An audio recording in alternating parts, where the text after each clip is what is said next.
इस वीडियो में आप जानेंगे हिस्ट्री से जुड़े कुछ ऐसे फैक्ट्स जो आपको वाकई हैरान कर देंगे। सो इस वीडियो को आखिर तक ज़रूर देखना। नंबर 1, इटली में सन 2011 में खुदाई के दौरान आर्कियोलॉजिस्ट्स को एक कपल के अवशेष मिले थे जिन्होंने एक दूसरे का हाथ पकड़ा हुआ था। इन दोनों लवर्स को करीब 1500 साल पहले इकट्ठे दफनाया गया था। नंबर 2, जापान की राजधानी टोक्यो भूकंप और सुनामी के कारण 1608 से लेकर 1945 तक हर 5 साल के अंतर में तबाह हुई और उसे फिर बसाया गया। नंबर 3, माउंट एवरेस्ट की हाइट जब 19वीं सेंचुरी के दौरान पहली बार निर्धारित की गई थी। माउंट एवरेस्ट की टोटल हाइट उस वक्त रिसर्चर्स ने एग्जैक्टली 29,000 फीट कैलकुलेट की थी, लेकिन रिसर्चर्स ने जो हाइट पब्लिश की थी वो थी 29,002 फीट। ऐसा उन्होंने इसलिए किया क्योंकि रिसर्चर्स इस बात को लेकर परेशान थे कि 29,000 की पूरी संख्या को सुनकर लोग ये ना समझने लगें कि ये केवल एक रफ एस्टीमेट लगाया गया है।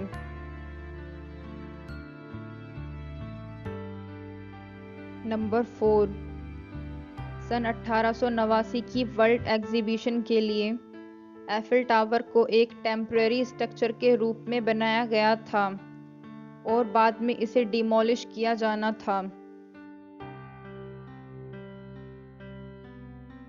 नंबर 5, पुर्तगाल की राजधानी लिस्बन में 1750 में एक बहुत ही भयानक भूकंप आता है जिसमें सभी कैथोलिक चर्च ऑलमोस्ट नष्ट हो जाते हैं, लेकिन शहर में मौजूद ब्रोथल्स को कुछ नुकसान नहीं पहुंचता।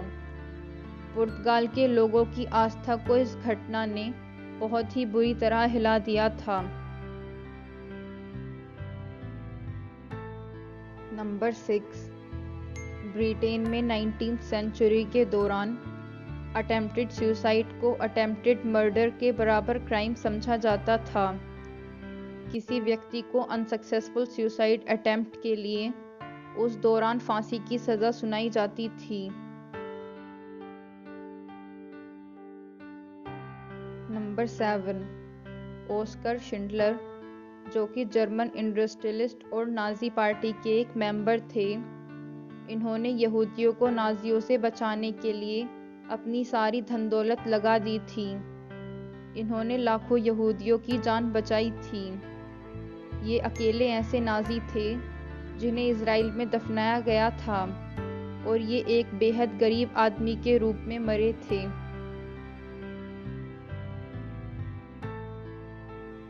नंबर 8, अपराधियों से सच उगलवाने के लिए एंशिएंट चाइना में गुदगुदी करके उन्हें प्रताड़ित किया जाता था। इससे होता यह था कि ज़्यादा चोट वगैरह नहीं आती थी और रिकवरी भी जल्दी हो जाती थी। नंबर 9, फ्लोरिडा की एक महिला थी जिनका नाम मैरी एन फ्रैंको था।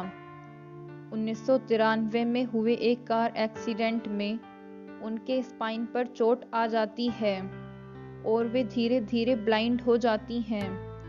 मैरी सन 2015 में अपने ही घर में गिर जाती हैं और उनके स्पाइन पर फिर से चोट आ जाती है। इस सब के बाद उनका एक ऑपरेशन होता है और ऑपरेशन होते ही उनकी आंखों की रोशनी 20 साल की ब्लाइंडनेस के बाद वापस आ जाती है। नंबर 10, दुनिया की बहुत सी सभ्यताओं में बलि देने या सैक्रिफाइस करने की सभ्यता रही है। ऐसा ही कुछ माया सिविलाइजेशन के लोग किया करते थे। माया सभ्यता के लोग ये मानते थे कि देवताओं के लिए सबसे बेहतर ऑफरिंग किसी इंसान की जिंदगी होगी। इसीलिए माया सभ्यता के लोग खून और किसी जिंदा इंसान का धड़कता हुआ दिल उसके सीने से निकालकर देवताओं को अर्पित करते थे। प्रिजनर्स में से ही किसी एक व्यक्ति को बलि की रस्म के दौरान चुना जाता था। नंबर 11, ऐसे फाइटर्स जो जिंदगी और मौत के लिए दूसरे व्यक्ति से लड़ते थे उन्हें एंशिएंट रोम में ग्लैडिएटर्स कहा जाता था। और ऐसे फाइटर्स जो जिंदगी और मौत के लिए किसी जंगली जानवर से लड़ते थे उन्हें बेस्टियरी कहा जाता था। नंबर 12, पहिए को बहुत से लोग पहला बड़ा आविष्कार मानते हैं, लेकिन वास्तव में पहिए का आविष्कार नाव, सोइंग निडल, वोवन क्लॉथ, बांसुरी और यहाँ तक कि रस्सी के भी कई हजार साल बाद हुआ था। इस वीडियो के लिए बस इतना ही। अगर आपको यह वीडियो अच्छी लगी हो तो लाइक शेयर करना और कमेंट करके मुझे बताना आपको सबसे अमेजिंग फैक्ट कौन सा लगा। हिस्ट्री से जुड़ी ऐसी ही अमेजिंग बातें जानने के लिए मेरे चैनल को सब्सक्राइब करके बेल आइकन को दबा देना। मिलते हैं अगली वीडियो में।